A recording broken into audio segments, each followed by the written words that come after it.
Welcome to your ultimate Econ 101 survival guide. We're kicking things off today with the exact question literally every single economics student asks on day one. It seems so incredibly simple, right? Like, if a government needs to build bridges, fund schools, or just pay off a massive debt, why can't they just fire up the printing presses and create the cash out of thin air? Well, as you're about to see, the answer to that question actually unlocks the entire mechanics of the global economy. So let's just jump right into this explainer and master the fundamental mechanics of macroeconomics. My goal today is to explain these theories simply for a student without getting completely bogged down by impenetrable academic jargon. We're going to look at the real-world gears and levers that control the actual value of the money sitting in your pocket right now. Here's our syllabus for today. We'll be hitting the quantity theory of money, the hidden costs of inflation, the Oliveira-Tanzi effect, modern monetary theory, and finally, the Triffin dilemma. All right, Section 1, the quantity theory of money. Way back in the 16th century, people noticed that a huge influx of precious metals from the New World actually caused prices in Europe to rise. And the Fisher equation, created by American economist Irving Fisher, illustrates exactly why. It makes the math super intuitive, kind of like a simple baking recipe. You've got M times V equals P times T. M is the total money supply, multiplied by V for velocity, and that equals P, the average price level, multiplied by T, the volume of transactions. Simply put, the total spending in an economy literally has to equal the total dollar value of that economy's output. So if you massively increase the money supply, that M variable, without increasing the actual volume of goods and services produced, well, the price level, P, has no choice but to go up to balance the equation. And boom, that is your classic definition of inflation. Now, to really wrap your head around velocity, that V in our equation, just follow the path of a single dollar bill. Say you buy coffee, and the barista takes your dollar to buy a newspaper, and then the newsstand owner uses it to buy an apple. That dollar has a high velocity. It's actively circulating, changing hands, and facilitating multiple transactions over a given time period. Moving on to Section 2, the hidden costs of inflation and how they result in hidden resource waste. So once the money supply grows way too fast and prices start to rise, people often fall for the inflation fallacy.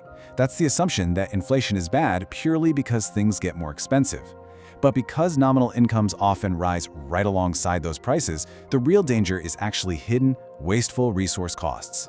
First up, we have shoe leather costs. This was coined by economist Philip Kagan in a 1956 paper, and it literally invokes the imagery of wearing out the soles of your shoes walking back and forth to the bank. See, when inflation is high, cash loses its purchasing power super quickly. So to protect their savings, people waste a crazy amount of time and energy constantly managing their money, converting it to stable assets, making frequent bank trips, the whole shebang. Then on the flip side, we have menu costs. This is the very real tangible expense businesses face when they have to constantly update their prices. Think about it. They're literally printing new menus, updating software, swapping out physical price tags. It's a huge hassle. To put that into perspective and show you just how serious this gets, a study by the Federal Reserve Bank of St. Louis found that shoe leather costs alone could account for up to a 10% decline in economic output during periods of high inflation. A 10% drop.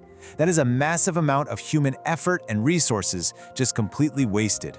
Not to mention the actual cost of, getting your shoes resold. Next up, Section 3, the Oliveira-Tanzi effect and tax collection lags. Economists Julio Oliveira and Constantino Bresciani Tironi noticed this really strange phenomenon during the famous post-World War I German hyperinflation. The definition here is absolutely crucial for any economics student to grasp. Imagine you owe taxes today, but the government system doesn't actually collect those taxes from you for several months. That's just a standard collection lag, right? But if inflation is absolutely skyrocketing during those months, the real purchasing power of your tax payment plummets by the time the government actually gets it in their hands. The nominal amount on the check is exactly the same, but its real value has been totally eroded. And this creates a vicious, self-perpetuating domino effect. Step 1, inflation rises rapidly. Step 2, the standard delay in collecting taxes occurs. Step 3, because of that delay, the real value of the tax revenue the government actually receives drops significantly. Step 4, because their real revenue dropped, the government's deficit grows. And how do governments usually cover a growing deficit when they're out of other options? Yep, they print more money. Which brings us right back to step 1, making the inflation even worse. It's an absolute trap. Okay, Section 4, Modern Monetary Theory. What if a government didn't actually need to collect taxes to fund its spending in the first place?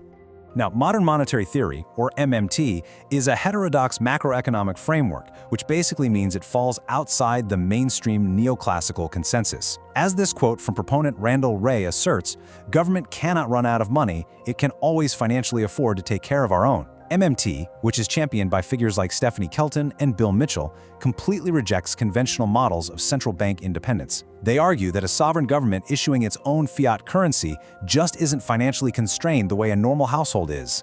So let's look neutrally at both sides of this heavily debated topic. On the MMT side, the core proposition is that public expenditure is financed through direct money creation.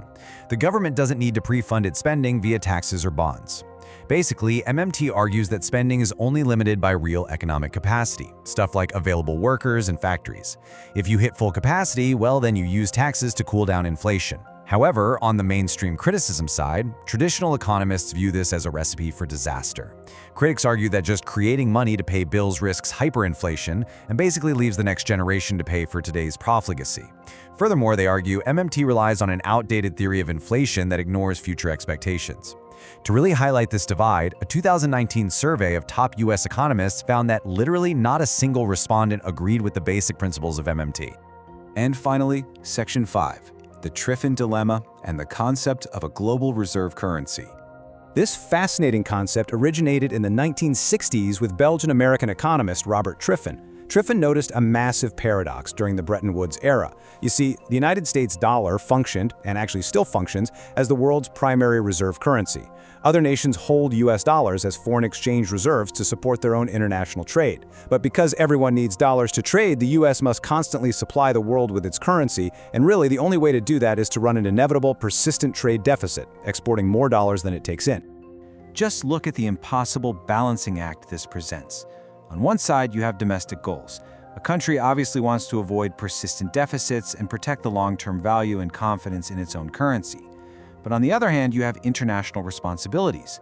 The world literally needs you to flood the globe with liquidity to keep international trade growing.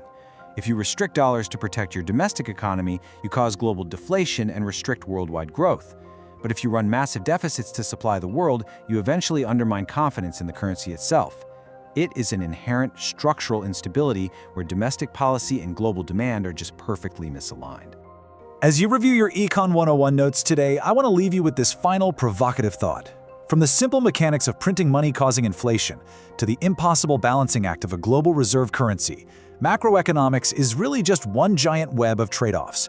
We try to solve unemployment with stimulus, but then we risk inflation and those pesky shoe leather costs. We try to supply the world with liquidity, but we risk the Triffin dilemma. So if every solution creates a brand new dilemma, are we truly mastering our economy or just delaying the inevitable? Keep that in mind the next time you wonder why we can't just print more money.